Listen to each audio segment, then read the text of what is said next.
Wait, I'm going to do that. I'll turn off my ringer as well. This is a professional operation. And right on the set. That's you. That's me. Here we go. Let's do it. Let's do it.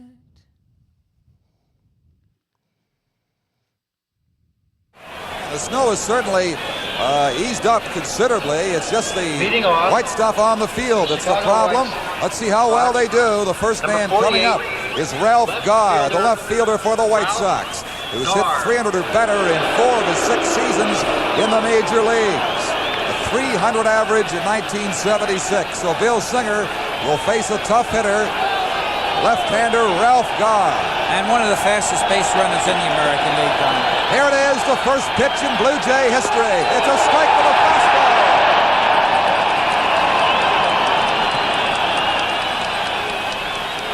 That ball has been exchanged and will go to the Canadian Sports Hall of Fame. The Canadian Sports Hall of Fame. Toronto. VK on the beat. Check. I'm in Toronto where you wanna get the city love. I'm from Toronto where you wanna get the city love. I'm in Toronto like we wanna get the city love. My city love me back for my city love. Welcome to episode 1706 of Toronto Mic'd, proudly brought to you by Great Lakes Brewery, a fiercely independent craft brewery who believes in supporting communities, good times, and brewing amazing beer. Order online for free local home delivery in the GTA. Palma Pasta. Enjoy the taste of fresh, homemade Italian pasta and entrees from Palma Pasta in Mississauga and Oakville. Yes, we are open. An award-winning podcast from Moneris, hosted by FOTM El Grego. Toronto Maple Leafs Baseball. Be at Christie Pitts tonight, June 6th, for the first Friday Night Lights game of the season. RecycleMyElectronics.ca. Committing to our planet's future means properly recycling our electronics of the past. Building Toronto's Skyline, a podcast and book from Nick Iones, sponsored by Fusion Corp, Construction Management Inc., and Ridley Funeral Home, pillars of the community since 1921. Joining me today, returning to Toronto Mic'd, it's Keegan Matheson. Welcome back, Keegan.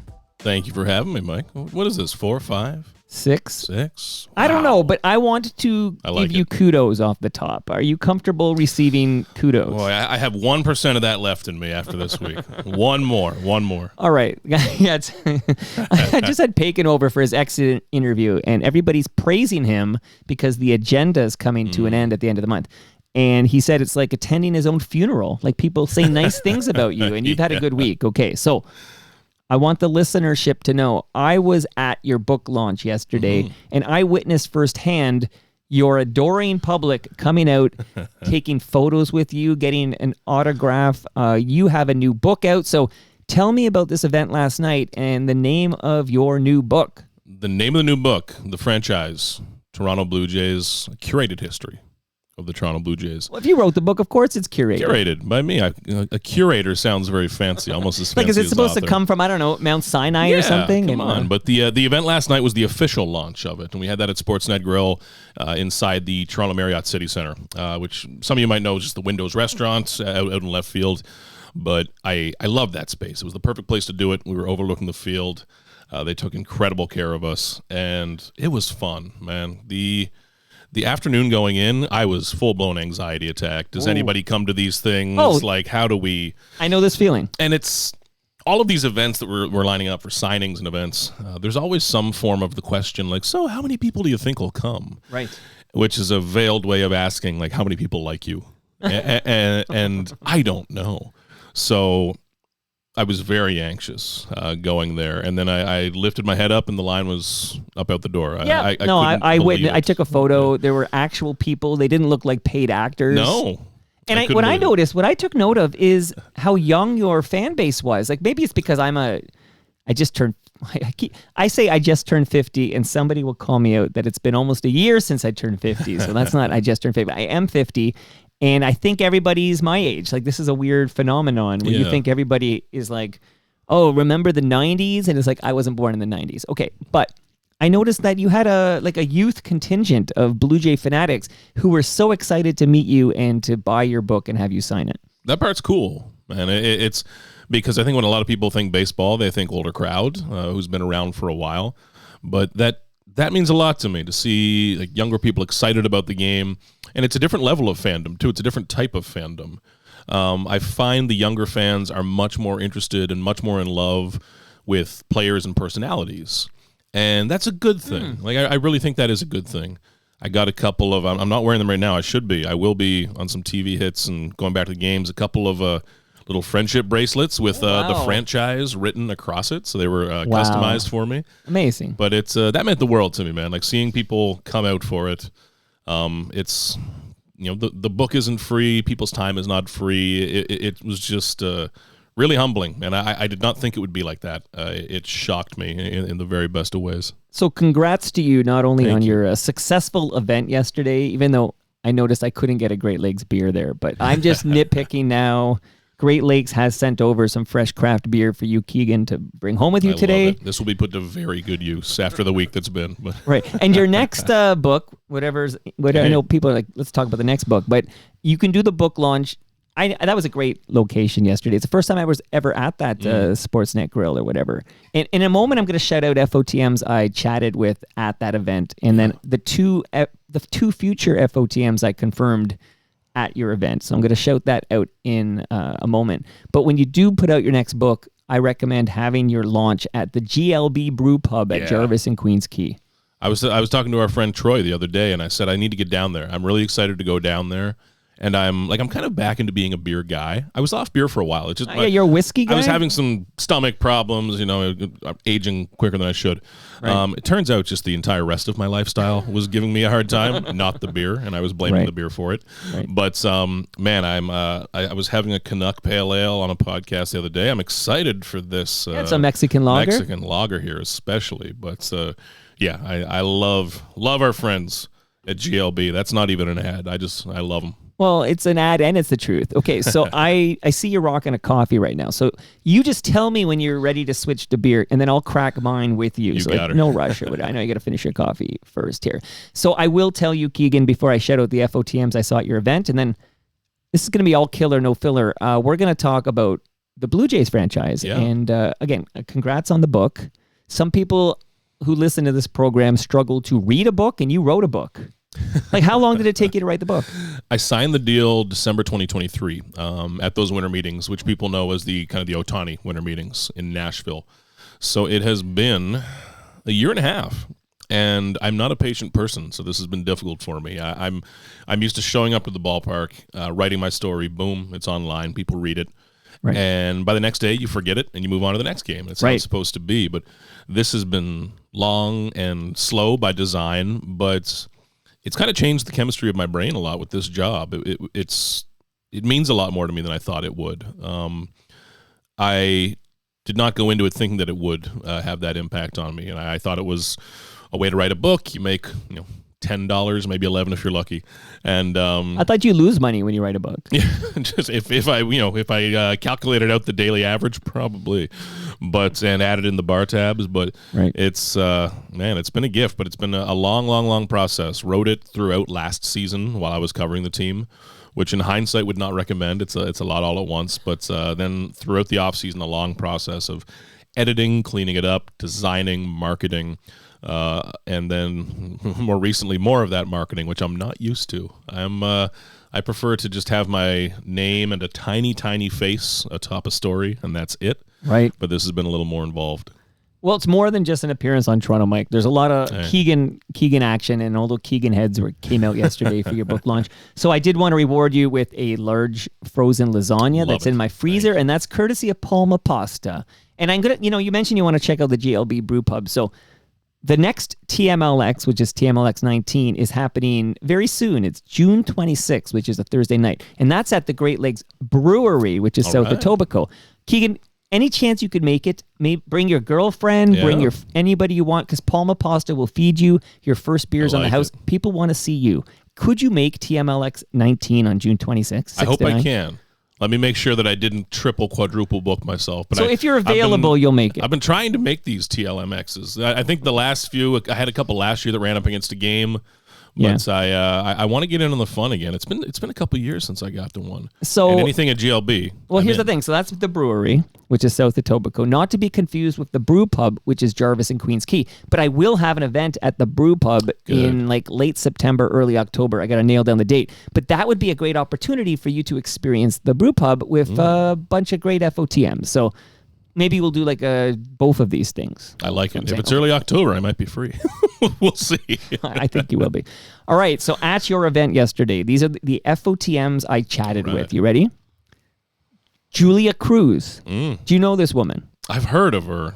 I've heard of that nuisance. Yeah.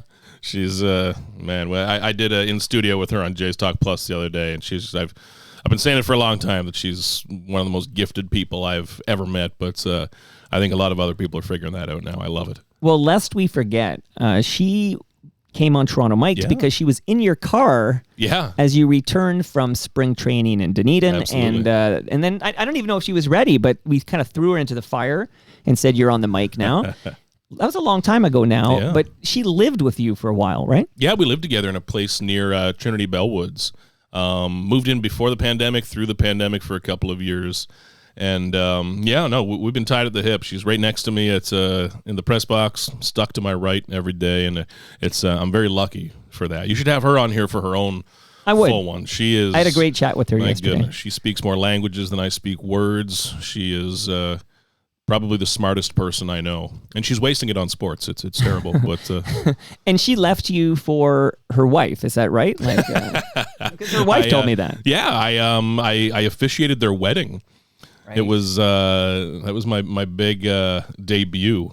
Wow. One time only. I had some requests after that. Do you do these normally? But I mean, I didn't even know you were accredited. Like, how did you get accredited? Thankfully, I did not have to do the official. I officiated the ceremony, and I helped with signing of some things. Right. But I channeled. My dad's a minister, so I channeled the family bloodlines there. I saw your dad yesterday. Yeah. And your mom. Yeah, the family was you got a lot there. of great support there. Yeah, that was wonderful seeing them there. My little sister was up from Nova Scotia. Hey. She's really country. She barely ever leaves our street, let alone our town. So it was really nice having them there. Wow. Okay, shout out to a few more FOTMs, and I won't spend as much time on all these wonderful people as I did with Julia there. But Ben Nicholson-Smith was there. And he's great. He reminded me, he biked here when he made his Toronto Mike debut. Okay. And I filled up his tire with air. Like, I got all paternal when I saw how soft his tires were. But it was great to see Ben. Gregor Chisholm was there.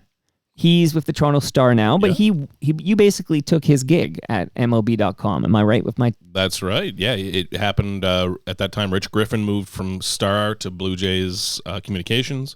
Gregor Chisholm from MLB to the Star, and me to MLB. Yeah, and, from Baseball Toronto. Toronto, yeah. And back in the day, Gregor, I was his intern. We had a fancier word for it, but his intern, essentially, in 2017. And you're Maritimers. He's a New Brunswicker. I'll try not to hold it against him.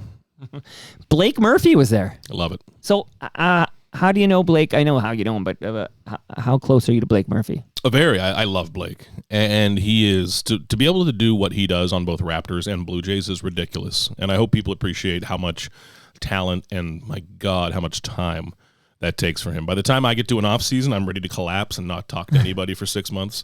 I don't think he has one. So another East Coaster as well from Newfoundland, and love Blake. Amazing. Rob Longley was there from the Toronto Sun. Hey, we call him a half Maritimer. His mom's out in Nova Scotia, so he's. We'll give him 51%. You walk amongst us. Like, I need to know, who are these Maritimers? I need to know. Okay, Tim Langton was there. Yeah, absolutely. Of course, he was already there, but he just popped in. Shout out to Tim Langton, PA announcer for the Toronto Blue Jays at the Dome. And Blake Bell was there. Mm-hmm. Blake Bell has been on the program because he came on the mic during one of my live recordings at Christie Pitts. Pause, because I have a book for you. You're going to give me a book, and I'm going to give you a book on the history of Toronto Maple Leafs baseball. Okay. And Keegan, heads up on my YouTube channel, you can see video of me throwing out the first pitch last night. I saw that. That was you saw good form. Some real good form. Nice high leg kick in there. I wanted to do it for real. Shout out to Blake Bell. I was channeling my inner Dave Steeb. Love it. And we're going to get back to Dave Steeb. But I basically agreed with Blake, and he's got a partner named Len, and they maintain the Today in Dave Steeb History account that I follow on Blue Sky. Which is amazing. Twitter, which is amazing. So good. Like, it's not just tweeting, hey, Dave Steeb's great. Like, they have so much incredible, like, archival videos, and stories, and newspaper clippings. Fergie Oliver talking to cool. Dave back in 1986 or whatever. We agree. It's an amazing account. Yeah. And I told Blake I want him and Len in the basement for a Dave Steeb episode, but I'm going to save my Dave Steeb talk for later when we get back to your book. So I'm going to just shout out 2 people I met for the first time who agreed that they should visit the basement and become FOTMs, okay? These are the 2 names. Caleb Joseph. All right. So we've already texted today. He's, I think in July, he's going to make his debut. And JD Bunkus. There we go. So there's a couple of big sports media names. I love it. For the Jays heads out there. Okay.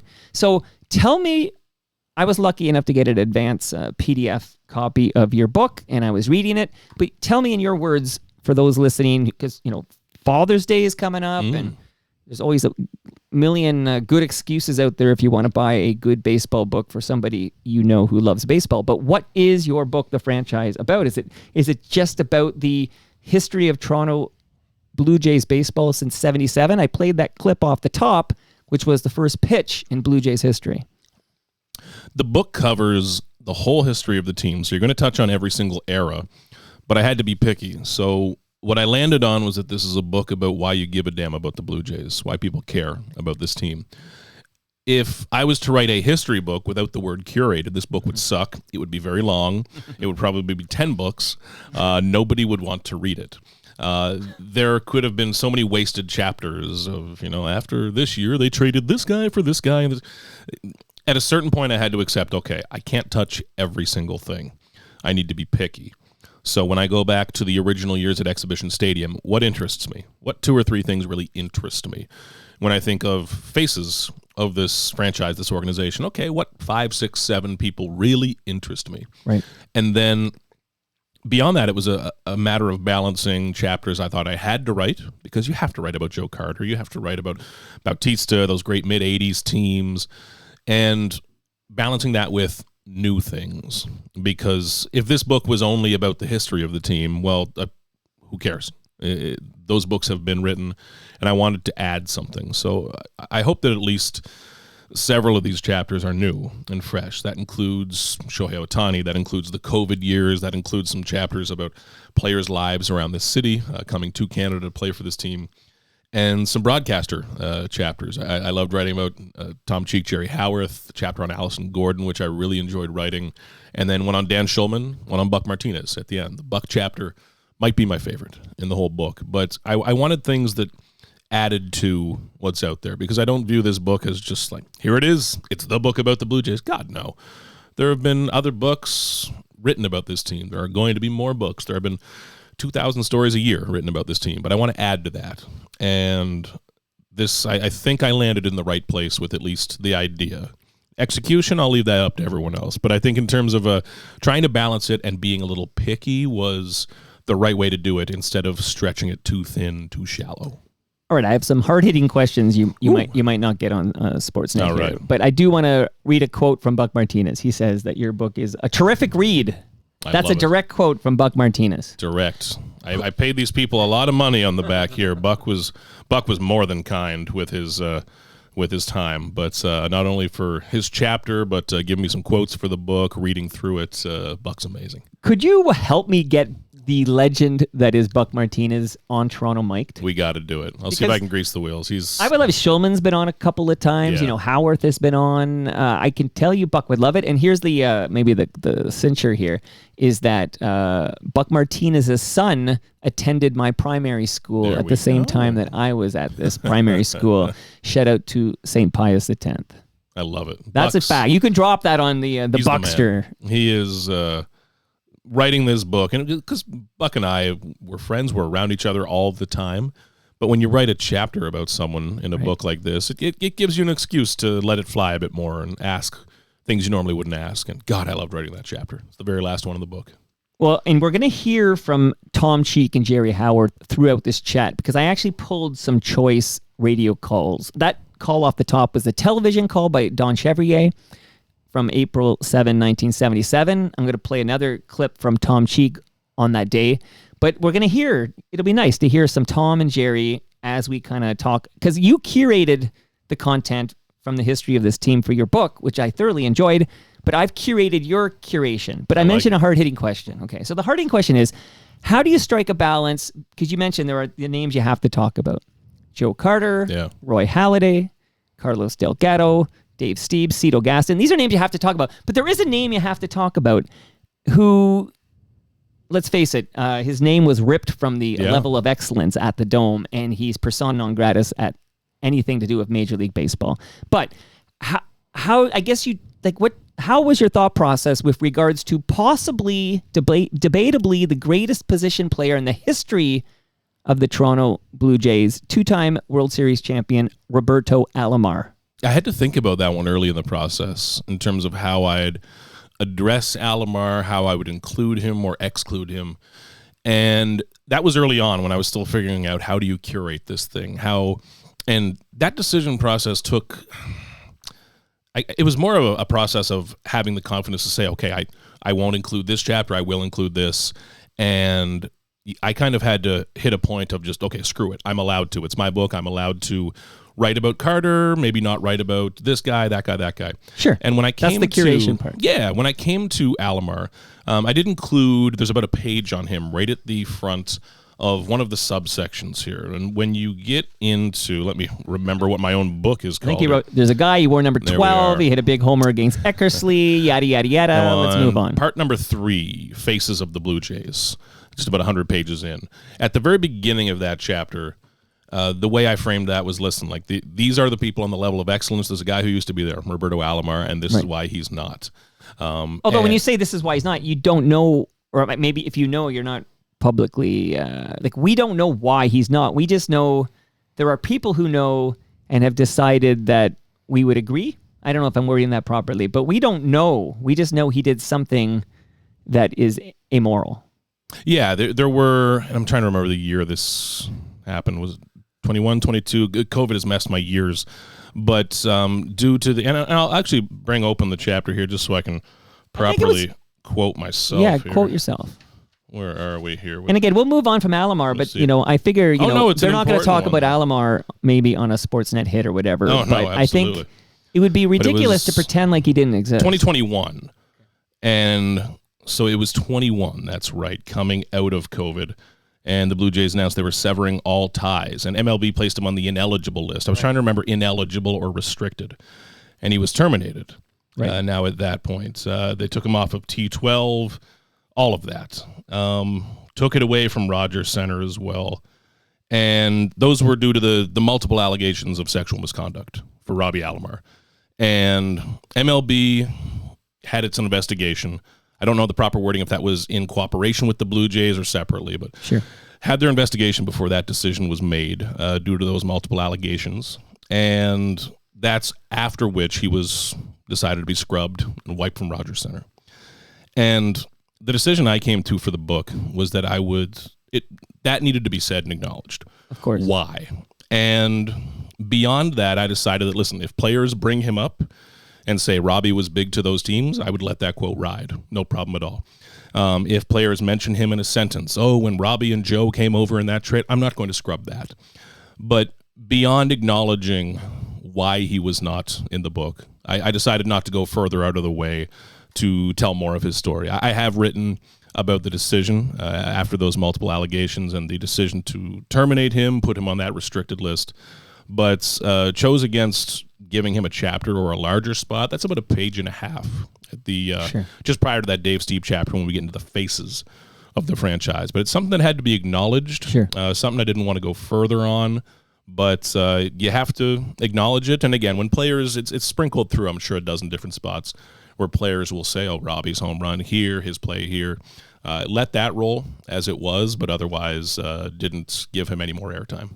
And it goes without saying, but I'll say it anyway, that in an alternate universe where he doesn't have these allegations against him, there's a big fat chapter on Roberto Alomar. Like, I can see this alternative version in a different galaxy or in a different timeline where, you're celebrating who I believe to be the greatest position player in Blue Jays history. There would be in a much, much different timeline. So let's go back. Oh, one more last interesting on that note. So we talked about Roberto Alomar. That's the most famous case because, like I said, he's a Hall of Famer and he was on the level of excellence, etc., won the 2 World Series. But the other former Blue Jay who seems to now have been scrubbed, not officially, but I've noticed he's not really celebrated or talked about or invited to any events. And I almost feel like the reasoning for this is so different than the reasoning for Roberto Alomar, as far as I know. But I'm talking about Kelly Gruber. Gruber, yeah. Yeah, so Gruber's another key member of the 92 team anyway. And, he had that one monster season. I don't know if it was 1990 or what it was, but it was just a monster season with like 30-plus home runs, 100 RBIs, and batted over 300. Huge season for him at third base. But I'm wondering, should we reassess? Or I feel like this is because he got inebriated and made misogynist comments to a woman hosting the Pitch Talks event.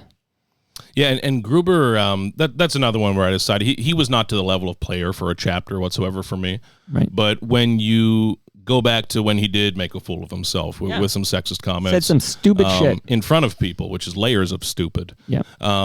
That's disappointing for a player that so many people loved in a different way than you might love Joe Carter or something like that, because I feel like for a lot of folks Gruber was like their guy from that era, and it was disappointing to see how that happened, and certainly no place for that, obviously, when you're dealing with people in public or in private. But Gruber is one that I really notice differently when I speak to people who Gruber is of their era.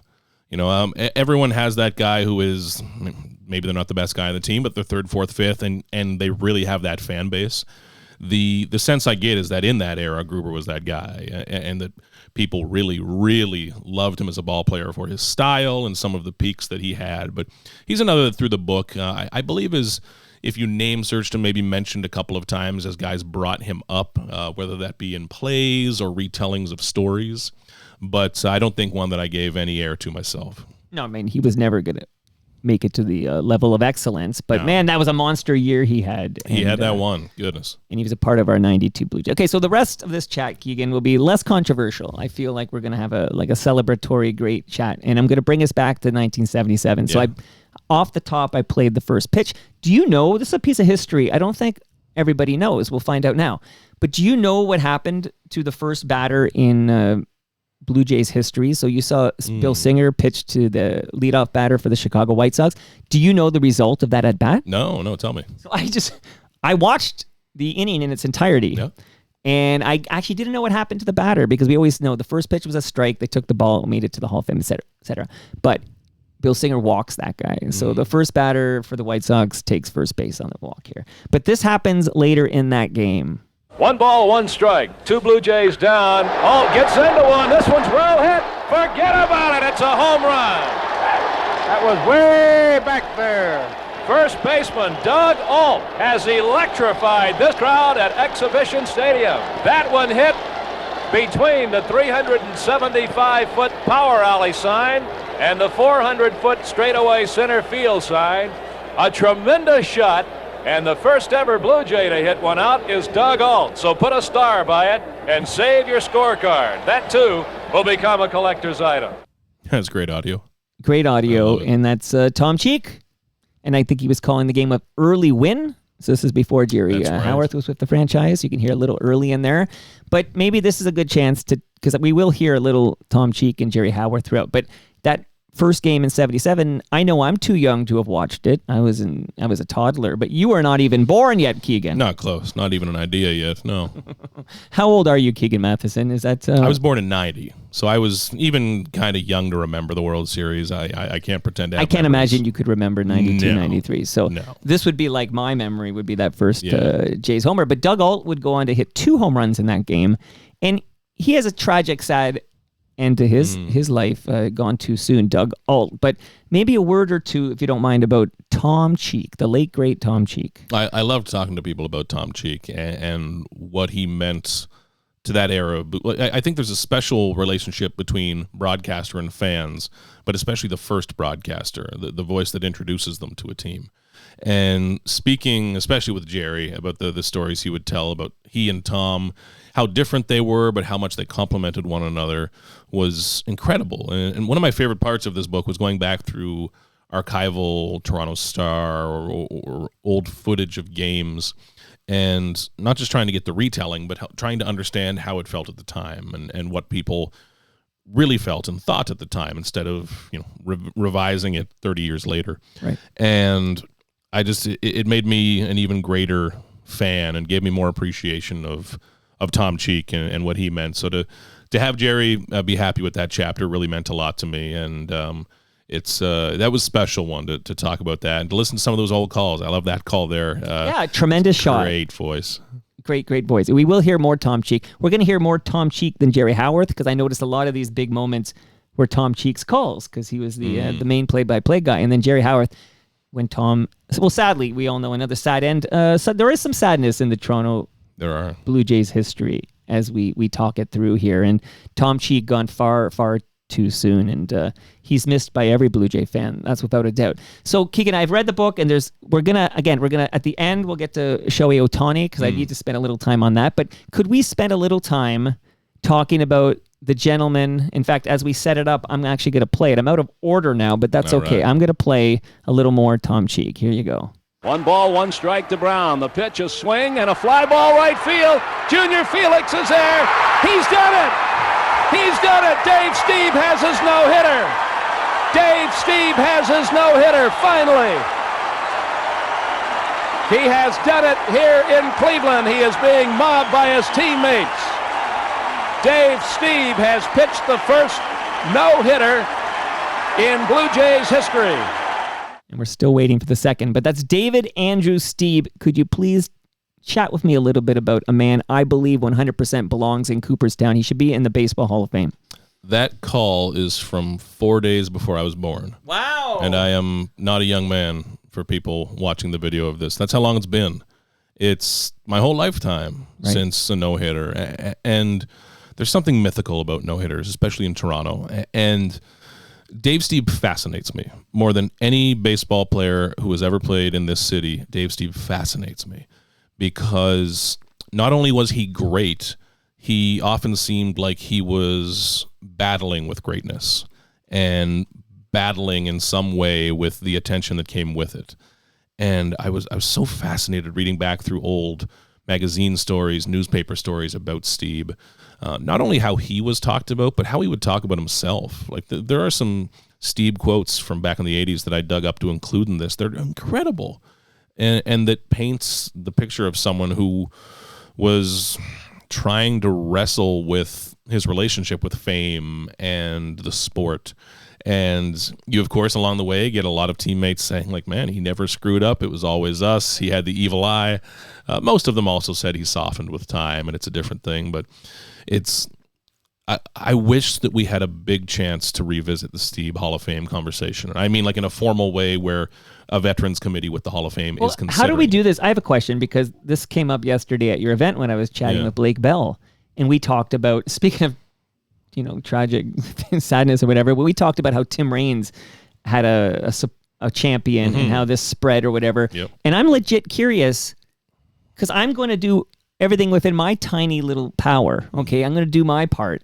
But how do we get this? What's the official process for getting Dave Stieb in the Hall of Fame? So it would be through one of they're called era committees with the Hall of Fame. And it rotates through a few different eras. So I'd have to check when the Stieb era would be coming back around. But we've seen this, Fred McGriff, I believe, was through one of those committees. But we've seen this come back around a couple of times. And it would need to be discussed in one of those. I believe Cito Gaston was part of a more recent one as well. Once again, did not get enough consideration. But Dave Stieb, there's so many factors that go into this. And some of them sound like Toronto excuses, but I don't believe they are. It's if Dave Stieb had played in the era of 3 wild cards, we're having a different conversation, because then he wins 20 playoff games and dominates on the big stage when everyone in New York and LA are watching. And he also came up on some crappy teams. This is going through 79 into 80, 81. 82. They weren't quite yet the mighty mid-80s Blue Jays. No. So that was a factor as well. And if Steve had had a bigger stage, if he had pitched on some good teams right out of the blocks, because back then wins mattered more. We were not looking at his horizontal break on his slider or whatever stuff we pretend to know to sound smart these days. Right. You looked at wins and innings and maybe a little bit of strikeouts. But Steve is he's a modern pitcher. I think he could pitch today. And I loved talking to the pitchers who caught him most, speaking to Ernie Witt about him, speaking to Buck about him. Yeah. The moment I said Dave Steeb's name to Buck Martinez, he cut me off and he said, best pitcher the Blue Jays ever had. And this is a franchise that's had Roy Halladay and some great pitchers. But I would say that contest is between two people. Mm-hmm. Like that, I don't think if you got 100 baseball fans and said best starter in best pitcher in Blue Jay history, it's going to be a debate between Roy Halladay and Dave Steeb. Totally. So I get that. I got to point one more thing out. Maybe this is the effect of me co-hosting a show with Mark Hebscher for 5 years. Okay.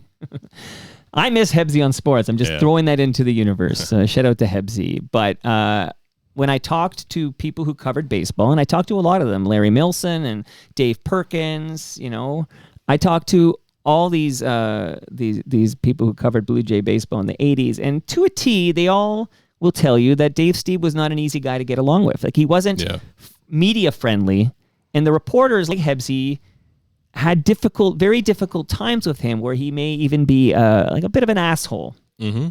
That, I believe, has worked against him in his pursuit of Cooperstown. Absolutely. I have a lot of issues with Hall of Fame voting. To the point where in a few years I'll get a Hall of Fame vote. I don't know how I feel about that. It's something I'm actually going to need to think about.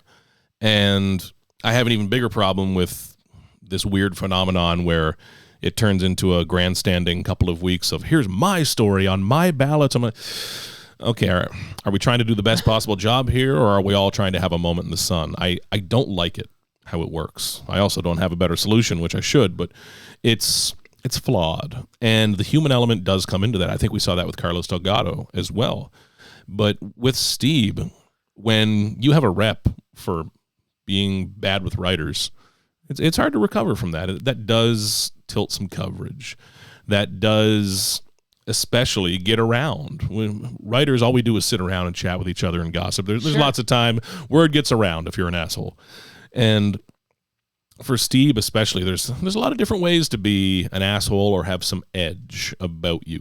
It's looking back, guys like Jose Bautista, he had all the edge in the world. He's all edges. Sure. But his was more of a swagger than he had. And every once in a while, he knew when to wink at the camera. He wasn't a dick. And your first evidence is that he sat down with me last June and chatted me up on my little podcast. So And he had that swagger and the feel for it.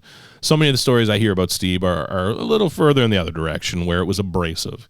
That will get around. That will hurt your chances. And it's a human voted process, which by its very nature is flawed. Right.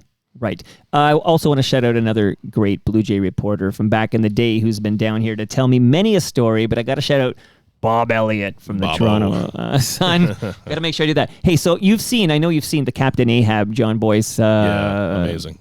It's amazing. So, as much as we're pushing the wonderful Blue Sky account, and I think it's also on X, although I haven't been on X in a long time. But the this day in Dave Steeb history, we promote that, but we also find the John Boyce, and that's how you say his last name, right? Boyce? I've only ever read it. I believe so, yeah. I've only ever read it. Okay. I never know if that S is silent, but okay.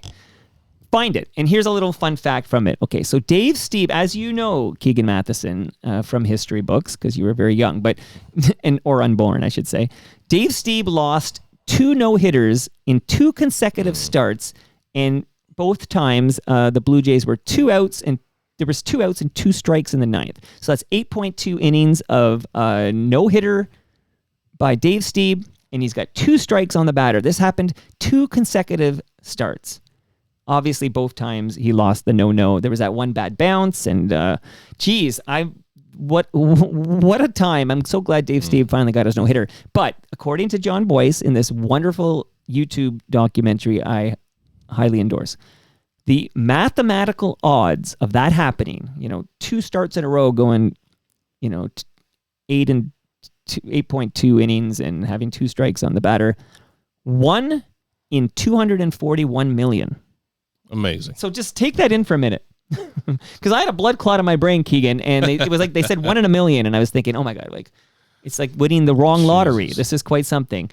1 in 241 million. It's all part of the legend, that he was tortured before this all happened. It's why everyone's still chasing him. It's I wrote mythical, the right? Bowden It's like, Francis story twice last year. He almost made it to Dave Stieb, but right. It's so many organizations now have 6 or 8 or 10 or 20 no hitters, and it seems like we're seeing them fairly regularly in baseball. But now now what I dislike as a fan from the 80s and 90s is this 5 of us combined on the no hitter. Like I miss the good old days. Yeah. The starter finishes his no hitter. More rare. Doesn't happen so much. I do want to shout out, we talked about Roy Halladay for a moment, but I do want to shout out the game I attended. It was the last game of the season, and I was there, and I witnessed Roy Halladay take a no 8.2 innings. So he had 2 outs in the 9th of a no against the Tigers, and I was there, and I remember telling my buddy, I said, oh my God, I'm going to witness a no-hitter. Yeah. Like, oh my God, I'm going to witness this. It's going to be the second no-hitter in Blue Jay history. Bobby Higginson takes Halladay deep. Yeah. And you know this, but who do you think ends up with that ball in their glove in the bullpen? Who do you think? Oh, who was it? I actually, I've read this. I know this somewhere. You knew it. I'm going to remind you. You ready? Yeah. His name is Dave Stieb. Oh, that's right. That's the legend. Yeah. This is fact. I've seen the video evidence. Yeah. So Dave Stieb in the bullpen because he came back as a reliever. He's in the bullpen. Which for me is one of the most interesting stories in Jay's history. Well, this is, we talk about. I mean, I actually joked. We have a not so secret WhatsApp group for FOTMs, and I said, okay, Keegan Matheson is coming over. We're going to talk about Dave Stieb for 90 minutes, and my tongue was in my cheek, but I honestly could do it. But I'm going to save it for Blake and Len when they come over. But the fact that he's drafted as an outfielder. Like if you think about the fact Dave Stieb wasn't this pitching phenom, he was an outfielder who was converted to pitcher, and in a very short period of time becomes the ace of the Blue Jays. Like, everything is unbelievable, and then you know how he comes back as a reliever. The comeback's amazing. Yeah, I talked to a lot of guys about that. I think it was Pat Henkin I talked to about that, and the stories in the book. It's a little fried in my mind, but I think Stieb maybe used his cleats that day or something, but. They were just, they saw him in spring training, and he was sawing guys off, and he couldn't throw it straight anymore. And one day, Stieb just kind of grumbled to them. He's like, all right, I'm going to go throw a bullpen. And these guys, and that's when Roger Clemens was around too, and it's just, what a story, man. Like, after that many years away, we won't see something like that again, period. So the Dave Stieb story, it's unbelievable. I can't believe we got to witness that, and my objective, maybe it's my calling in this life, is to do whatever I can to amplify this messaging to the right people and get Dave Stieb in Cooperstown. I like it. Okay. So again, jumping around because, hey, that's how we roll. But I would be remiss if I didn't play a certain call from the aforementioned legend, Tom Cheek. He works to Hasse. There's a swing and a fly ball left field. Bell is there. He's got it. The Blue Jays have done it. They have won the East. They have won the East. George Bell catching the ball and dropping to his knees. A mob scene out around second base as Doyle Alexander is mobbed by his teammates. Here come the outfielders in. They will be met by their mates and this mammoth crowd that has come streaming down out of the seats now. Somebody takes George Bell's cap. He wants it back. He takes it back. And the Blue Jays and Doyle Alexander are going to be ushered off the field by their adoring public. Alexander with his cap off, being carried by the throng down there on the field. So there you go, the drive of 85. Again, I've got 15 years on you, Keegan. I loved the 85 Blue Jays. Yeah. Those rosters back then, I wish there were more wild card spots. I wish it was the modern MLB structure. And if I could rewrite Blue Jays history, those were a handful of the all-time great teams, top 5 Blue Jays teams of all time. And it was just so damn hard to get to the World Series back then. But it meant something. I feel like I'm with you, right? I'm with you. Then at the same time, I'm like, now you had to win the AL East. Yeah, you can, because now when I hear teams talking about just trying to get into the playoffs, no, shut up, win the division. Try to win the division, you know? Right. And I feel like that's accepted too much around Toronto. Oh, golly, the third wild card spot again. Come on. Half the league gets in. Right. So I see it's it from both becoming like sides. NHL now. Yeah, and I don't know where I land. land on it, but I just wish that back then there had been more space. Back, like, prime Dave Stieb pitching in like a clinching game. Come on, man. Sure, but in 85, didn't he get the start in Game 7 against the Kansas City Royals, right? And again, I don't want to remind people of Jim Sundberg and his bases loaded triple. Shout out to Al Oliver, though, Scoop, because he was a former Expo. And I said the word Expo, so I just want to tell you that on the live stream, live.torontomike.com, a bunch of people tuned in to witness this moment in time, the recording of this episode of Toronto Mike. I just want to shout out Moose Grumpy, who loves that in your book you recognize the broadcasters too. Like, it's not just about the players. Yeah. So she appreciates that. But I want to just point out that Leslie Taylor is on the live stream. She says the Ohtani story was bonkers. So I think we'll close with the Ohtani story, actually. All right. But Leslie's dad, well before our time, but Leslie's dad was Russ Taylor with the Expos. And when I had Jim Van Horn on this program, Toronto Mic'd, one of the big reasons why Tom Cheek ended up in Toronto for the 77 season is a recommendation from Russ Taylor and Tom Cheek's experience with the Expos. Russ Taylor would be calling Expos game with Dave Van Horn. I love it. I said Dave, right? Because when I'm saying in my head, did I say Jim Van Horn? I think you might have. Yeah. Okay, you know what? Yeah, I think I was jumbling them myself. I was trying to do the math here, but Jim Van Horn's a fake name. Yeah. Dave Van Horn's a real name. Okay, but Jim Van Horn is not a Jim Van Horn. Although shout out to FOTM Jim Van Horn. But Dave Van Horn is who I hope I'm speaking about from the Expos and his experience of Tom Cheek. And Dave Van Horn helpful getting Tom Cheek that Blue Jays job. I love it. But I want to shout out Russ Taylor from the Expos, who definitely belongs in the Canadian Baseball Hall of Fame, along with Rob Butler from Toronto Maple Leafs. Yeah. He's the coach of that team right now. So I'm sure I got most of those facts right. If not, Leslie's on the live stream and can correct me because sometimes I get it 80% right. But okay, so 85, Jays finally win the pennant. Could you just spend a moment chatting with me about that outfield? Because I have an old Shoppers Drug Mart calendar hanging on the wall over here, and I've kept it frozen. This is, I think, 1986's calendar, but I've got it frozen on May because that was George Bell's month in this calendar, and I loved George Bell. But can we spend a moment talking about that outfield of Lloyd Moseby, Jesse Barfield, and George Bell? Amazing. And I'm just pulling up their stats because I want to see all of their stats from that specific season, too. Which one, 85? And from 85, because I'm pulling these guys up. But looking at they're complementing styles of play as well. Like, you had the incredible speed in Moseby. You had the incredible power. I was like, I loved last night at the book launch. I had so many people because I had some stacks of baseball cards there just to give out as bookmarks. Right. And so many people were all over the Jesse Barfields. Like, he had the super fans out. Well, he had that cannon for an arm, and people remember in right field he would throw a strike. But yeah, that's even the season that I was curious. Moseby had 18 home runs himself. Barfield 27, Bell 28.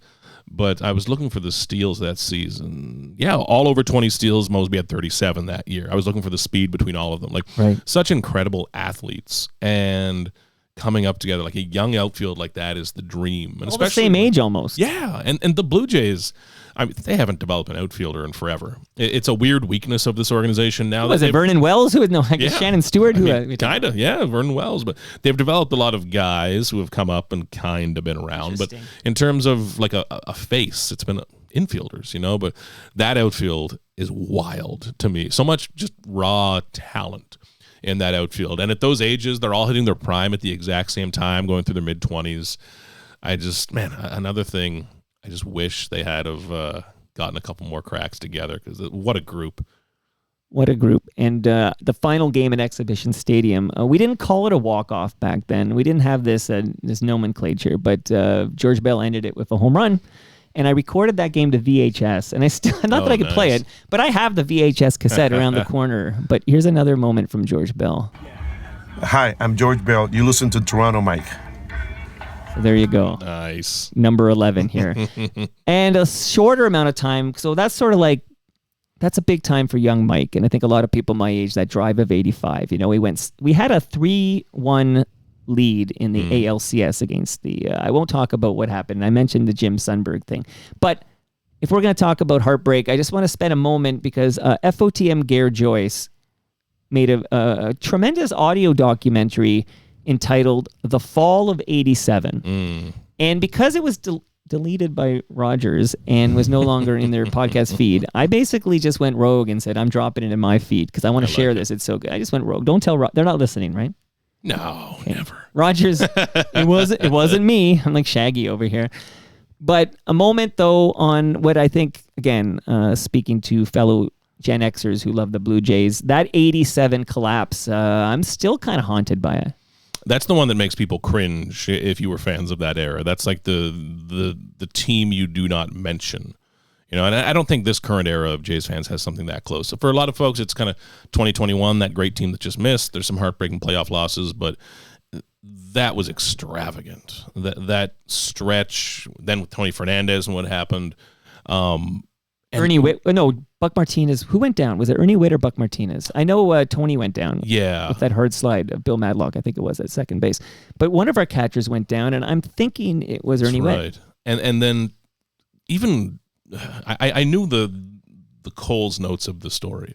This is how many losses down the stretch. The Tigers did this. You know But even how they went into that, they were hot going into that. Yeah. That's what surprised me. They had a big winning streak going into that final, and then it all fell apart. They weren't kind of just hovering around. They were red hot. And my favorite player of all time, who would win the MVP that year, went completely cold for that final, 7 games. Like, George Bell stopped hitting. Kills you. And I look at the games through there. There was a couple of guys. I was looking through their splits for that last week of the season. It just all went wrong. And it was a team that didn't really have those red flags or warning signs. Like, it was a powerhouse. And the winning streak they had running into that last stretch, I feel like, is what made it so heartbreaking. And that's the one where, to this day, I've had a few people mention that chapter of 87 with George Bell. And the kind of sense of like, hey, great chapter, I hated it. It's one that folks do not want to be reminded of, I feel. I think what happened 5 years later does a lot to kind of it's like sort of like the Buckner error at first base is easier to deal with when you've won a couple since then. But so fall of 87, but now a couple of names. One is Cito Gaston. I have been told by the owner of the Toronto Maple Leafs that I will get a sit down with Cito Gaston this summer. So I haven't locked it in, but Cito is going to be like an ambassador for Toronto Maple Leafs baseball, as is Snow, by the way. Snow is an official ambassador of Toronto Maple Leafs baseball. Did you know that, Keegan Matheson? I did not. I'm learning a lot today. You're learning a lot. If you come to TMLX 19 on June 26th, you can hang with the Snowman. My God. Like, you spend a moment in his orbit. It's unbelievable. Okay. Amazing. You think the Ohtani chapter is good. Holy smokes here. But maybe a moment on Cito and how he was able to get the most out of his players so we would win back-to-back World Series titles in 92, 93. I think outside of Toronto, Cito is completely miscast as a guy that just got a bunch of All-Stars and won some championships. And every player you talk to is almost pissed off about that. They'll go so far to their way to tell you, like, no, this guy mattered. And somehow, some way, I don't think that we talk about Cito Gaston enough in Toronto. And people who were around for those teams do, but I'm talking about younger fans, the new generation of fans, even the job that the organization itself does to keep history alive. I think there needs to be more Cito Gaston. And there is an art form to knowing when to insert yourself and when to stay the hell out of the way. John Gibbons got very good at this later in his career with the Blue Jays. Those were clubhouses full of personalities. And when we look back on 92 and 93, we tend to look at championship teams in a very sunny light because they won, they're champions, everyone's happy and dancing. Sure. But those teams had some big personalities that were hard to manage. And Cito Gaston, like John Gibbons later and like many great veteran managers, knew when to take a peek in the clubhouse and just walk away, and knew when to say, shut the hell up, I'm talking. And that's an incredibly difficult thing to do because if you take the wrong step in doing that, you lose a clubhouse. It's a very hard thing to keep control of. And every single player, I don't care if I'm talking to the 26th guy on the roster or Joe Carter or Dwayne Ward, Tom Henke, in the big moments, the starters, everyone says the same thing, which is that he just let you do your thing. He left you alone. He trusted you. And Cito's quote that I always held on to was that I think he said, I'll lose one game now to win 3 down the road. And eventually he won those 3 down the road. He did it a couple times. Right. And that's going to take leaving in a closer who's shaky once or twice. You might lose that game. But in the big moment later in the year, that closer is not going to be looking over their shoulder, nervous. They know that their guy is going to trust them. These are great points. And to bring us up to speed, because I want to talk about, it's in your book, it's illustrated quite well in your book, but the turnover from the 92 to the 93 team. I think we sometimes think of that core. Oh, yeah, Olerud's there, and Carter's there, and Alamar's there, and we talk about this core. Devo's there, but there's a shocking amount of turnover from 92 to 93. So going back to back, quite something. But on our way there, back to the late, great Tom Cheek. The pitch to Sprague. It's a drive. It's deep left field. It's way back. It's gone. Home run, Ed Sprague, on the first pitch that he sees from Jeff Reardon. And this game has been turned right around as the Blue Jays will take the lead. Sprague hitting the plate, and the Blue Jays lead it 5-4 in Atlanta.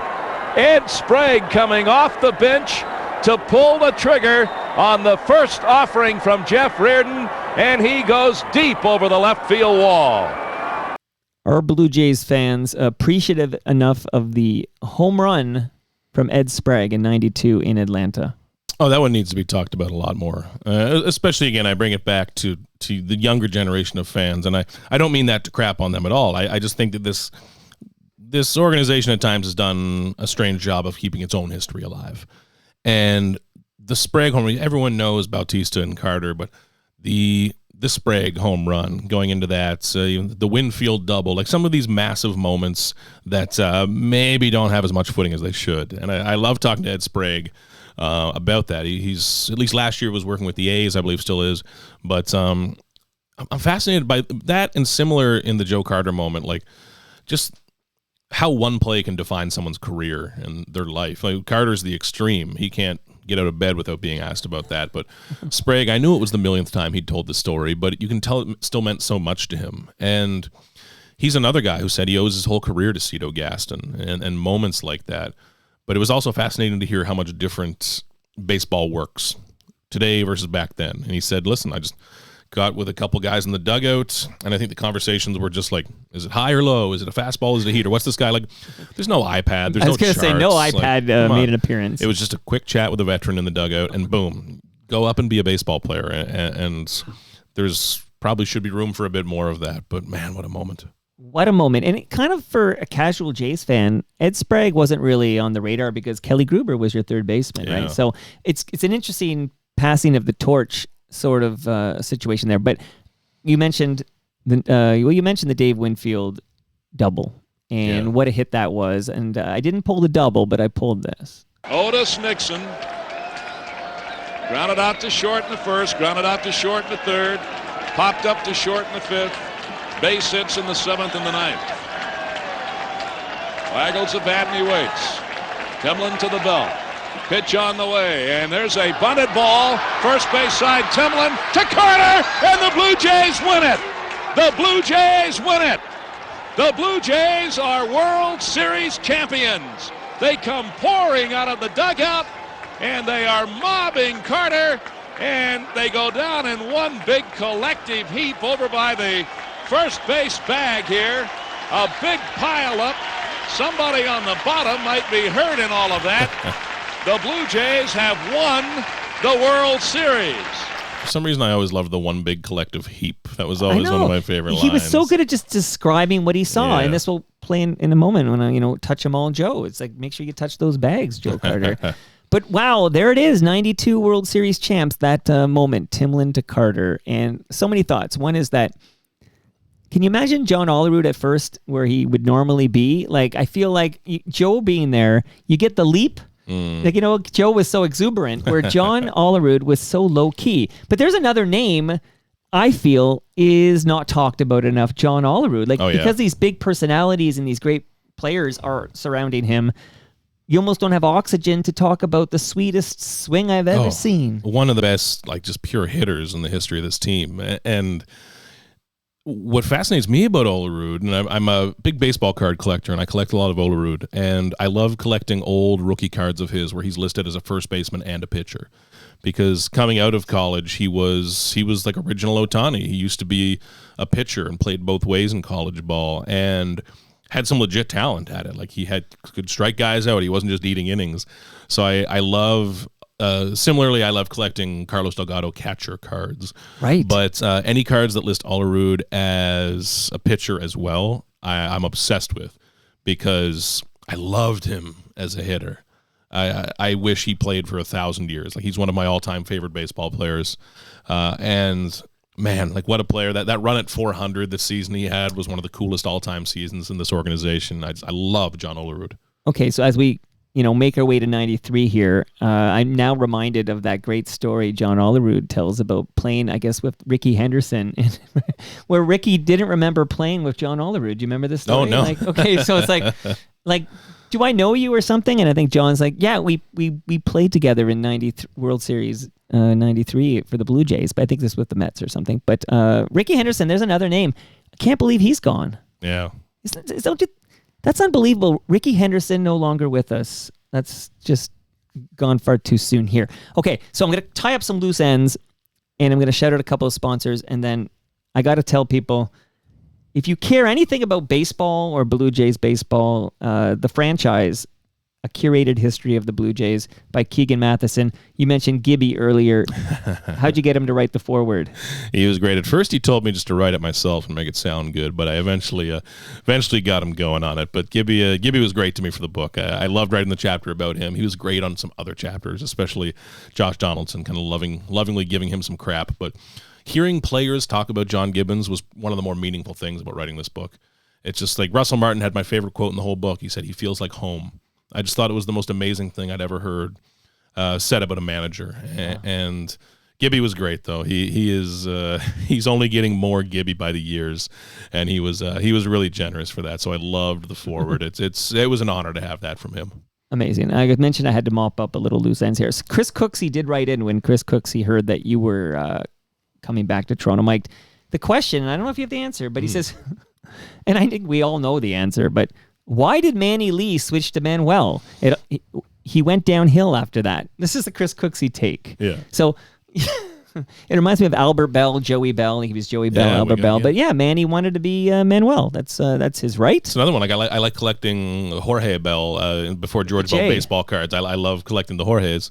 But man, I like it. We got to get to the bottom of it. This is the analytics I'm more interested in. Okay. I like it. These names, these are back when the middle infielders didn't have to hit for any power whatsoever, no. right? Nope. I feel Cal Ripken changed all that, but Manny Lee, Nelson Liriano, just maybe a little line drive single, please. That's all we ask of you. So again, couple quick hits. We do need to shout out Pat Gillick, and you mentioned it earlier, but the Joe Carter, Robbie Alomar trade for, is it Fred McGriff and Tony Fernandez, right? Like, wow. Amazing. I always try to come up with the modern equivalents of that, and I don't think there ever will be one to that level, given how big money has gotten in the sport now, and anyone of that stature now or close to that stature would already be on an 8 or 10 year deal. I just don't think that's going to happen again. And like a big leaguer for big leaguer, star for star trade, it just doesn't happen. It's got to be big leaguers for prospects or for money or something, but that's just, an all-timer. I think that will just forever be the biggest trade in Jays history. I don't think anything's going to touch it. I can't imagine. The only other bigger trade, but it was a lopsided trade, whereas, you're getting Fred McGriff and Tony Fernandez. Fred McGriff, future Hall of Famer, but the Gilmore trade was a monster. I think it was like 10 players involved, and it gets Gilmore in Toronto, and Gilmore, there's Wendell over there. Gilmore's in the washroom. Not literally, okay? He's just hanging on the wall over there. Okay. I do want to just say shout out to Exhibition Stadium. You're too young, but I experienced all my first Blue Jays action at the what they lovingly called the Mistake by the Lake, and I never knew any better. So as far as I was concerned this is where my Blue Jays play, and I love the place. I love it. Loved it. Okay, and here's the call. I have a contractual obligation to play this. Joe has had his moments. Trying to lay off that ball low to the outside part of the plate, and he just went after one. 2 balls and 2 strikes on it. Here's the pitch on the way. A swing and a belt. Left field. Way back. Blue Jays win it. The Blue Jays are World Series champions as Joe Carter hits a 3-run home run in the 9th inning, and the Blue Jays have repeated as World Series champions. Touch 'em all, Joe. You'll never hit a bigger home run in your life. Wow. Okay, that happened, Keegan. That happened, okay? So specific questions for you, author of the wonderful book, The Franchise, A Curated History of the Jays. How important was Ricky Henderson being on second base during that at-bat? We've asked Joe Carter about that before, and he gave this great quote that Ricky was the annoying mosquito out there going bzzz and just getting in everyone's head. And he was always a big believer that pitchers were very conscious of that. Well, Mitch Williams seemed to be well aware the greatest base stealer in the history of the game was on second base. You have to be. So it sure as hell is not going to get you a worse pitch. And Joe Carter said a lot of different times, I've heard him talk about Ricky there, how important that was. And Joe Carter still amazes me to this day, man. He has not gotten tired of talking about that. That's kind of some of what the chapter is about. Just a moment like that can crush somebody. Like, it can swallow your entire life and boil you down to one moment.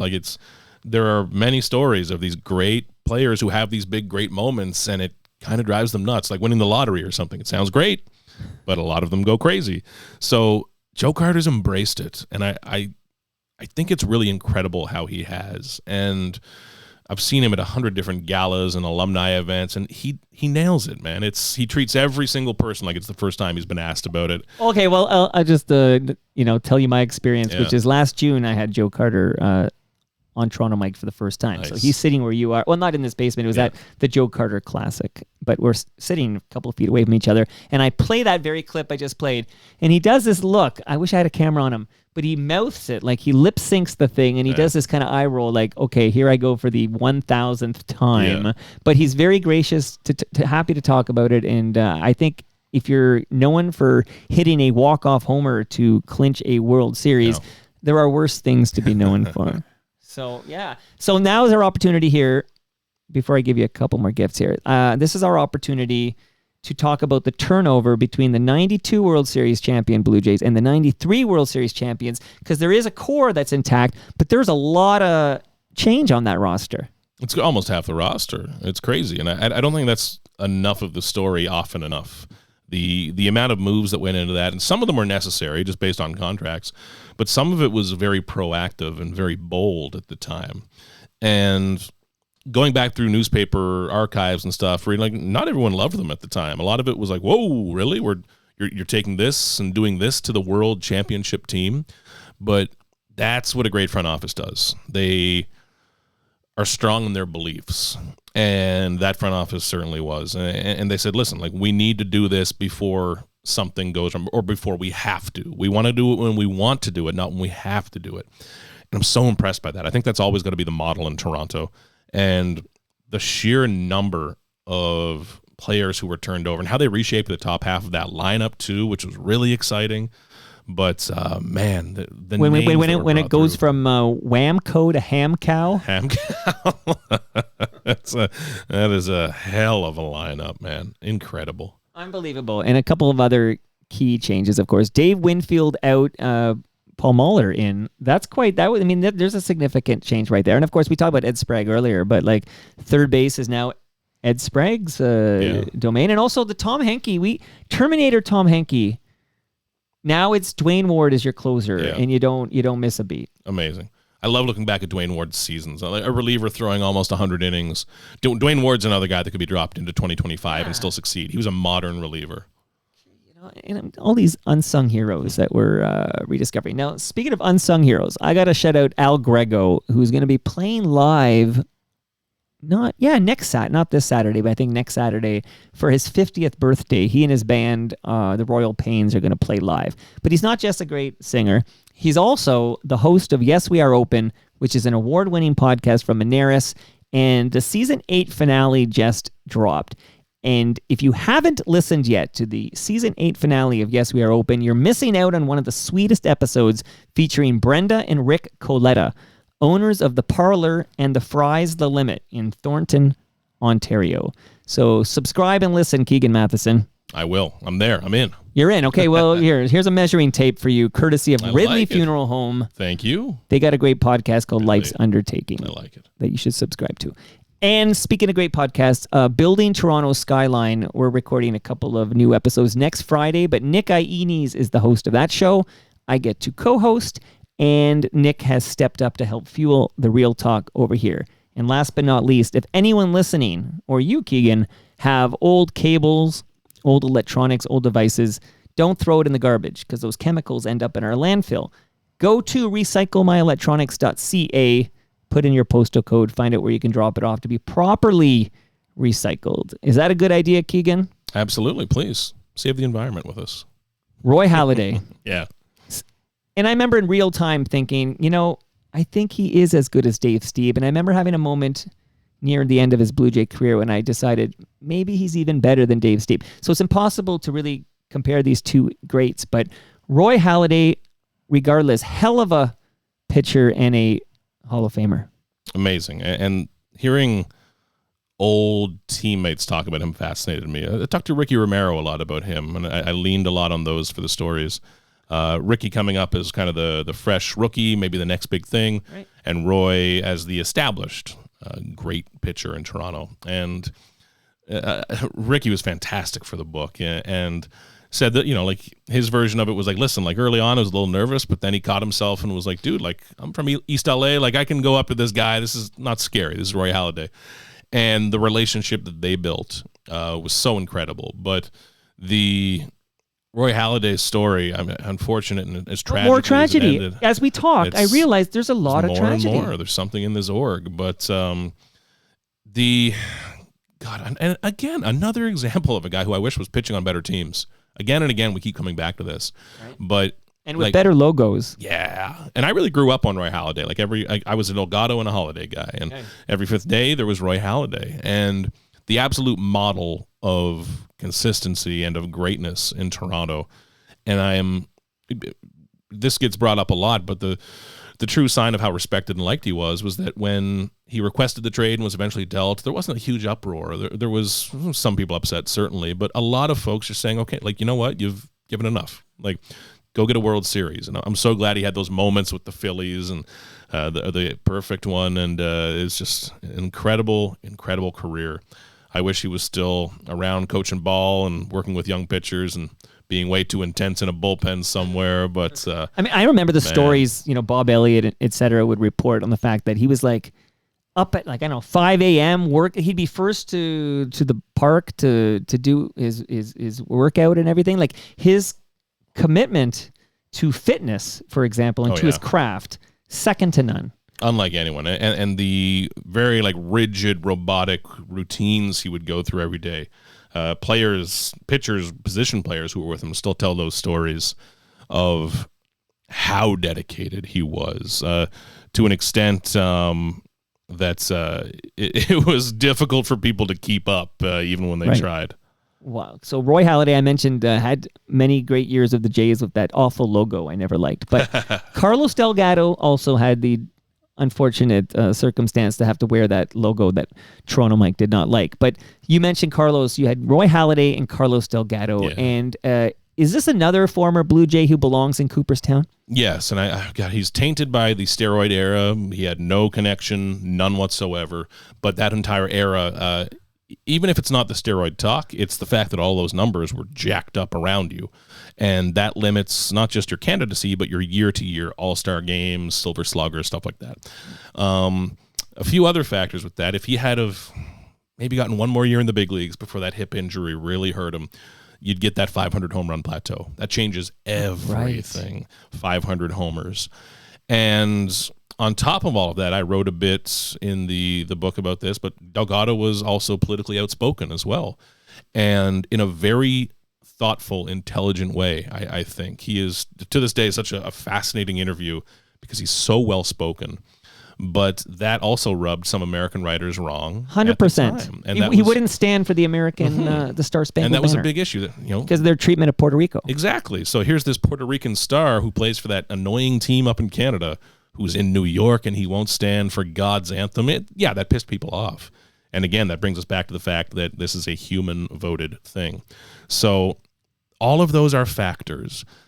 And whether or not he's a Hall of Famer, capital letters, maybe he's on that line. But the fact he fell off the ballot as quickly as he did is ridiculous. It's a complete joke. So I just had to remind myself. So you mentioned he didn't get to 500 homers because he ended his career at 473. 473, yeah. And then I was thinking, what about Fred McGriff? And Fred McGriff ended his career at 493. So both fell short, and McGriff eventually got in. Hopefully, again, I got to spend my efforts getting Dave Stieb in, okay? But when I'm done getting Dave Stieb, I'm going to work on Carlos Delgado because those are two former Blue Jays I believe belong in the Hall of Fame. Okay. Should I skip ahead? No, I'm not going to. What I'm going to do with you right now, Keegan Matheson, yes, I am going to skip ahead. Okay, so there was that. So between the 93 World Series and 2015, and I was following the team very closely in that period, but it's, we had our Halladay and our Delgado, but this is a bit of a wasteland. Yeah. Like between 93's World Series and then 2015. Tough time to be growing up as a Jays fan. Yeah, average teams that didn't spend enough. That's what it is. You had your Halladays, your Delgados, some reasons to watch along the way. Vernon Wells came up through there and put up numbers, but there was never quite enough built around. Like, you didn't see the infrastructure and the ownership commitment that you're seeing right now. And they were trying to squeeze every ounce out of what they had, but the end result was teams that were stuck in the middle, which is the very worst place to be. They never tanked and got that first overall pick. They were a third place AL East team. Yeah, they were stuck in that middle, and that kills you because you're always picking 10th or 15th or 20th, right? Instead of getting that top young guy. It's not as pronounced in baseball as it is in NFL football or the NHL, NBA, but it's still killed them for years. And again, without the wild card, it changed everything, but it was just a blah era, kind of a forgotten, muddy, cloudy era of baseball. It's probably best left muddy and forgotten. Thank goodness we have some reasons to move past it with 15 and 16, but just a strange one to... So let's if people want to read more, I didn't mean to interrupt you there, Keegan, but you said 2015, and I got excited for a moment because the hype train of 2015, I'm still kind of living off those fumes. So I don't get a commission on the sales, except it's a great book by a great guy. And if you give a shit about the Jays or baseball, you should get a copy of this. I'm going to read a note from an FOTM that was sent to me this morning regarding the book. This is from a gentleman we call in the TMU, the Toronto Mike Universe. We call this gentleman Midtown Gord. All right. I'm going to quote him, okay? Today I got home from work and made dinner. Said to my wife, I'm not sure where Pierce is. That's his almost 24-year-old son. Anyway, just a few minutes ago, he walked in with something behind his back. He said, I was at the Blue Jays game. I didn't realize he was going to the game. He said to me, I have you a late birthday or early Father's Day present. Then he presented me the new Keegan Matheson book. I love it. Signed by Keegan Matheson. I guess Keegan did a book signing at Sportsnet Bar after the game. I was there, Midtown Gord. I witnessed this firsthand. My son was one of the first people in line, so I must have missed Midtown Gord's son by this much. I remember signing that one, yeah. Okay. He didn't have cash, so Keegan gave Pierce his email, and he email transferred the funds. This is some great detail here. What a wonderful surprise. So he wants me to thank you. Oh, no, thank you. That's fantastic. I remember signing that one to Gord. I'm glad. Shout out to Midtown Gord. He's got his copy. And not baseball related, but I want to give some love to people who sacrificed all, like for our freedom, for our country. Do you know, Keegan Matheson, that 81 years ago today, Juno Beach, the Normandy invasion of D-Day, was 81 years ago today, June 6, 1944. Wow. And for those who don't know, Juno Beach, I'm shouting out, there were 5 beaches in that Normandy invasion. You might have seen Saving Private Ryan, but I'm shouting out Juno Beach because that's where the Canadian forces were. and specifically the 3rd Canadian Infantry Division and the 2nd Armored Brigade. And they were tasked with assaulting and securing this stretch of the beach, Juno Beach. 340 Canadians died that day, 81 years ago. 574 were wounded, 47 were captured. That's 961 casualties. But I get chills thinking about it because we're about to talk about a bat flip, and we talk about touching them all, Joe, and we talk about Dave Stieb, and then I could feel as Tom Cheek's making these calls, I feel like goosebumps. But then I think about 81 years ago today, and it kind of puts in perspective that we're working in the toy department over here. You know what I mean? So 81 years ago today, many a brave Canadian were part of the Normandy invasion on D-Day. That was Juno Beach. All right, now I'm going to brilliantly segue back to the toy department, okay? And I'm going to play this clip and just ask you a little bit about this particular Blue Jays season, which I loved. Well, it was the best season since 93, so of course I loved it. Let's listen. 1-1 on Jose. All eyes on the mound and the bearded Sam Dyson. Now he comes set. Kicks the 1-1 pitch. Fly ball deep left field.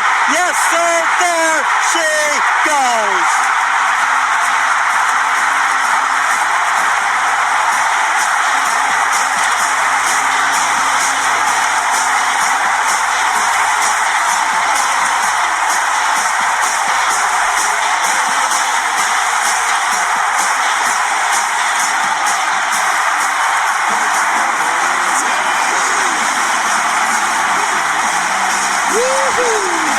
Some blur in there.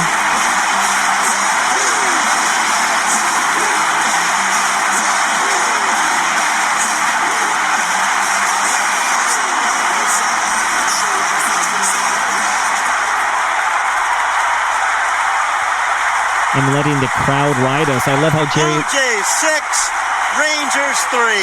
The designated hitter number 10, Edwin Encarnacion. You know, the guy who... Jose Bautista is unbelievable. Okay, we had a lot of Tom Cheek on the show. We had to get some FOTM Jerry Howarth in there. I love how he let the crowd carry that.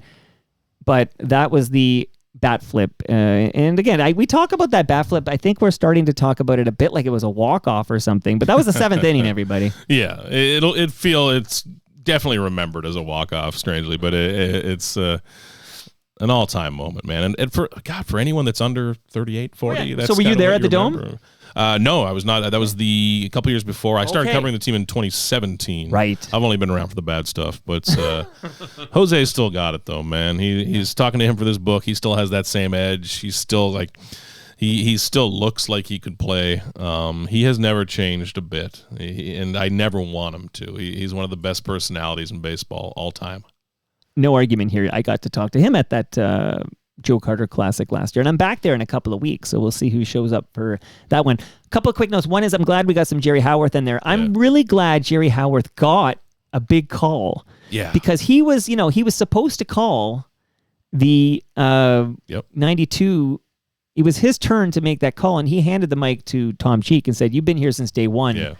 You take us home," and that's Tim Linda Carter.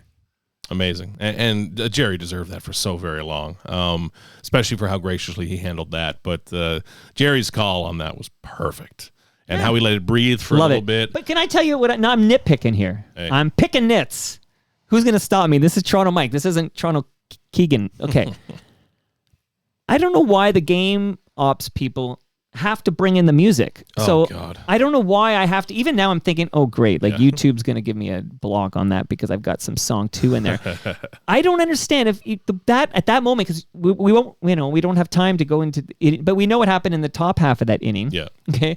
There's a whole Sportsnet documentary, an hour long, on the 7th inning of this game. And it was, what an inning. I still remember falling to the floor when Joey Bats hit that home run. I remember I was upstairs watching. I collapsed to the floor. My wife was there, and she's like, oh my goodness. I collapsed to the floor. Yeah. But I don't understand why you can't just let the Dome, I don't know, it was 47,000 strong, going nuts. Just let that ride. You don't need to pipe in the blur. So I'm nitpicking. anti-noise at all ballparks. I think every ballpark is too noisy, and we're trying to turn our whole lives into a TikTok video that's constantly blasting at us. But it's I don't think I've made many friends in the game ops department around this city. Well, you don't need it. There, you don't need it. You have to have a sense to let the crowd ride for a bit. And if you want an example of how to do it right in a game like that, when you have a full dome and it's a meaningful game like that, because obviously on a Tuesday night in May, maybe you need to juice it or whatever. But watch a soccer match, okay? I feel soccer's got it right. You don't have all this going on in soccer. The crowd generates the sound, and they go into the chants and the songs. They don't need to be told to clap their hands when it's a tie game in the goddamn bottom of the ninth. It's incessant. It's too much. I hate it. I hate everything about it. So that call, I love that call. I hate the fact, and I actually like song too, okay? But I hate the fact we got to hear a song during that quiet moment with the crowd. And while I'm doing this, I'm just going to say, and I hope Rogers is listening here, I was at the Dome yesterday. I had a book launch to attend, and I biked to the Dome yesterday. I don't know if you know that, Keegan Matheson. But I don't know why there's one statue outside that ballpark, and it's for the head of Rogers, Edward Rogers. I don't know why Ted Rogers gets the statue outside. Why is there no Joe Carter statue? Why have you not celebrated Jose Batista? What's up with that? I think part of it's they don't own the land. That's excuse one. But they have a statue there. They can figure it out. But they have a statue there. They need to. They need statues. They need to honor their history better, period. I think something's going to be coming. The Leafs have figured it out. We don't really know what is coming, but Shapiro said a couple times, something's in the plans. We'll see. But they need more. They need to do a better job of that. Museums, something outside. Statues in baseball just fit so well together. We have these moments. We played a lot of them. I have one more to go here. But there are these moments in the history of this franchise which people can read about in your fine book. But it would be lovely to celebrate them. If I go to a Leafs game, I'm going to go say hi to Johnny Bauer and Wendell Clark. Like, they're all there. Absolutely. Where the hell is John Eller? Okay, and then one more question from the live stream. This comes from Moose Grumpy. Who's next for the level of excellence, in your humble opinion?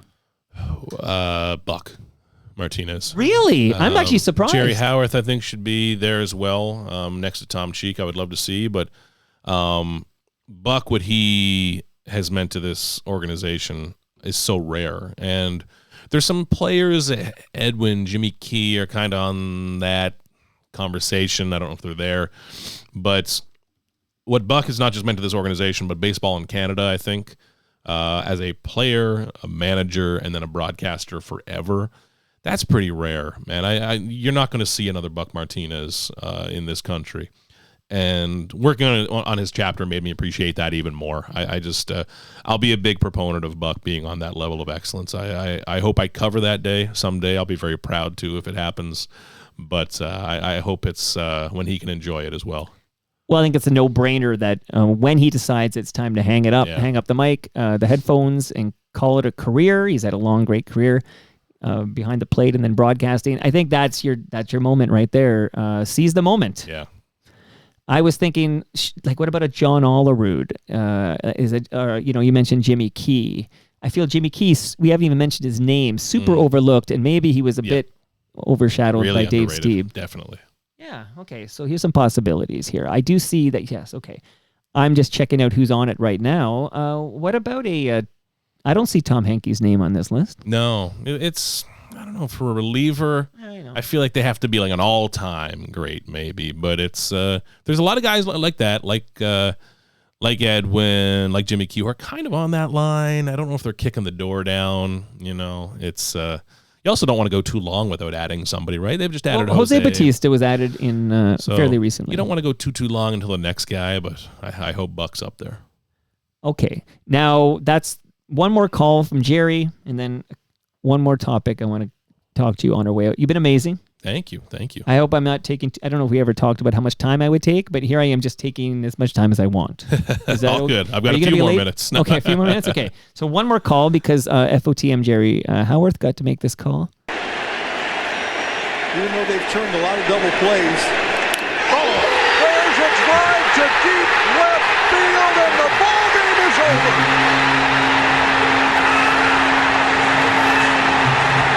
This should be a statue. I think I have multiple calls here, so stay tuned here.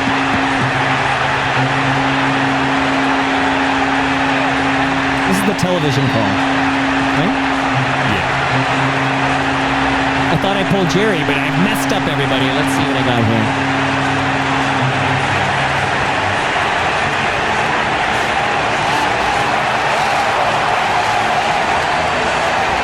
Even now there's music going on, right? Like, just let the crowd go. The horn, I can almost live with the horn if it's like a home run horn thing, but you don't need the beats.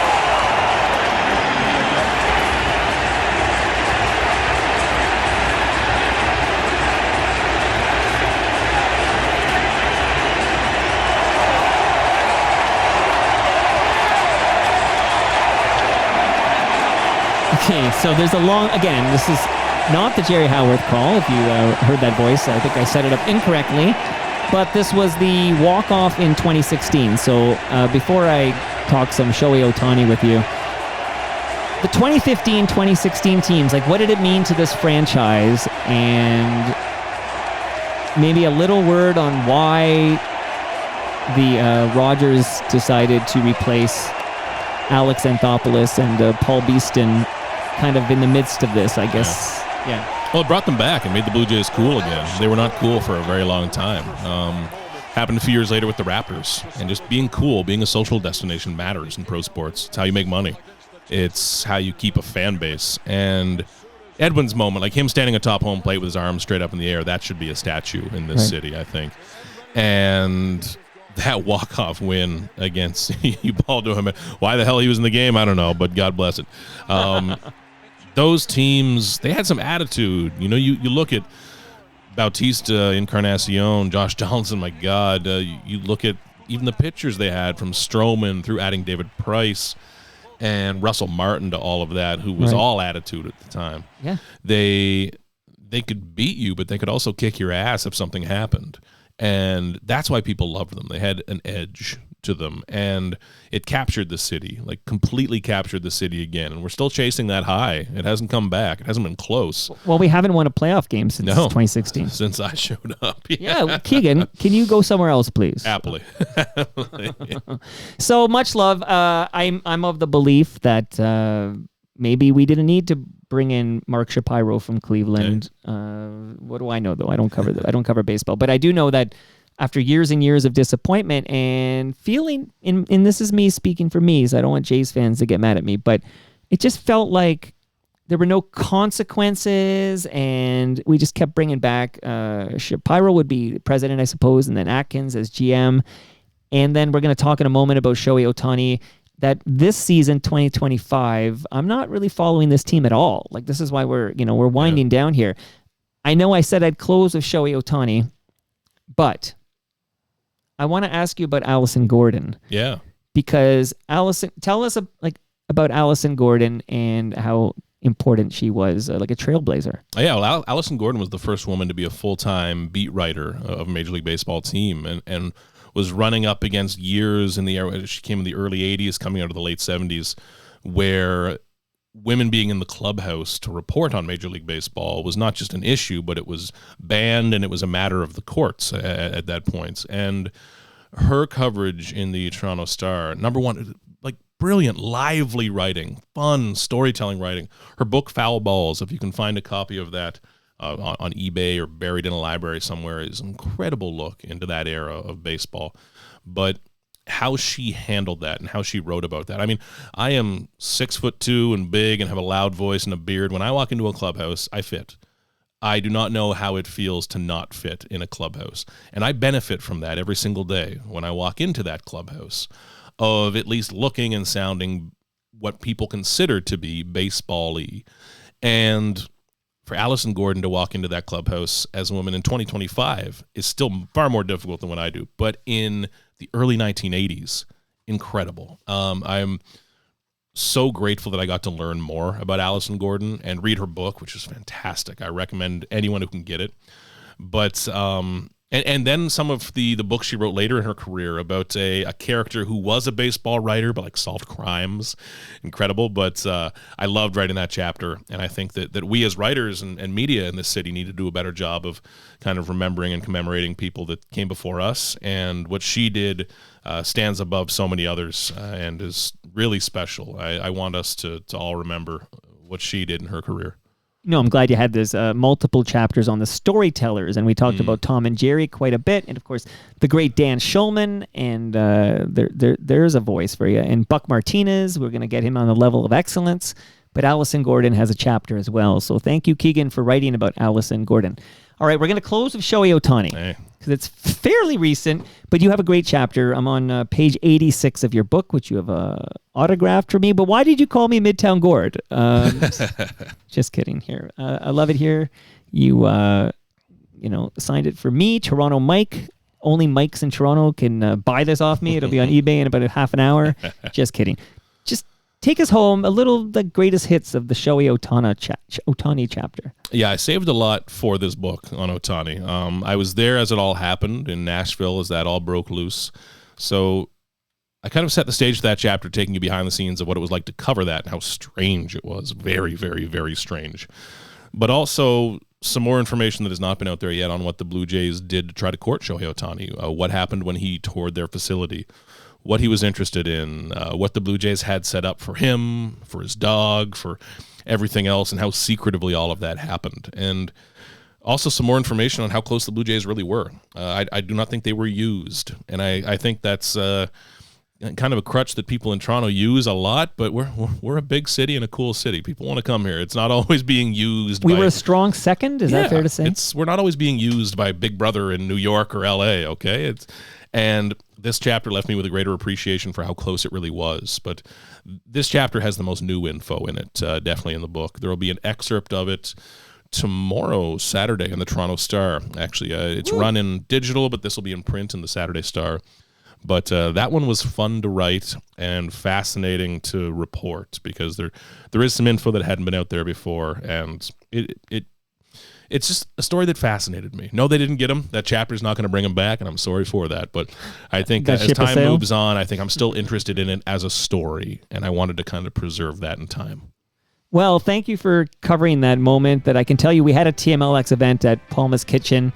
We were live recording. It was the day after we thought he was on that flight. Oh, yeah. And my guest on the mic starting that TMLX recording, which you can find in the feed, was Stephen Brunt. Wow. And just chatting with Stephen Brunt. Let's get a statue of Stephen Brunt outside that dome, okay? But chatting with Stephen Brunt about what we thought when and the misreporting that he was on his way. And then it was a dragon from Dragon's Den. Robert, who was on that plane, and just this cluster fuck. And then, of course, while we were recording that episode, Ohtani put on Instagram he was a Dodger. Amazing. You're amazing, Keegan. Thank you. You're amazing, buddy. I root for you. You kind of have, my last guest on Toronto Mike was Scotty Mack. Oh, I love it. Good. Scott MacArthur. And you kind of have flipped stories. Yeah, we traded, Yeah. We had to balance it out. He's a GTA guy who sold his Toronto condo to go to the Maritimes. Yep. Because he literally felt like that's where he should be. Yeah. And he's no longer in media, but we talk about this in the most recent episode. I'm happy for him. But he's happy. Good. He's in great condition. He's a happy man.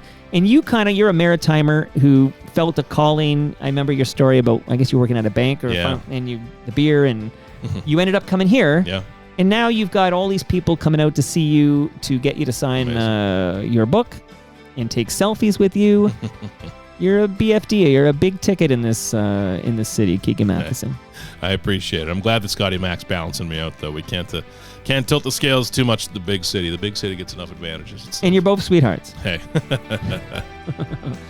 you going to post any thirst trap photos on your social media? No, I need to get in shape like him first, I need to grow the hair out. And that brings us to the end of our 1,706th show. Go to TorontoMike.com for all your Toronto Mike needs. Buy a copy of The Franchise, A Curated History of the Jays by Keegan Matheson, forward by John Gibbons. Buck Martinez says it's a terrific read, so get a copy. If somebody buys a copy, Could they get you to sign it somehow? Oh, yeah. Anytime. If you're at a game, let me know. Text me. I'll meet you outside a gate. We'll do a couple signings later in the month, in July probably as well, but we'll make it happen. And I noticed you're still very active on the app formerly known as Twitter. Yeah, there. And Blue Sky, Instagram. Okay, find Keegan Matheson. Find him anywhere. Much love to all who made this possible. That's Great Lakes Brewery, Palma Pasta, Maneris, Toronto Maple Leafs Baseball, RecycleMyElectronics.ca, Building Toronto Skyline, and Ridley Funeral Home. Checking my calendar in real time. Who's next? Because this is a Friday. I don't like recording on weekends. Too busy with family things. Let's see what's going on Monday. Okay, my next episode is a new sub-series we're calling Rewinder with Blair Packham. We're going to talk about the Canadian media landscape. It's a new thing. I'll explain it all in the next episode, but you don't want to miss it. See you all then.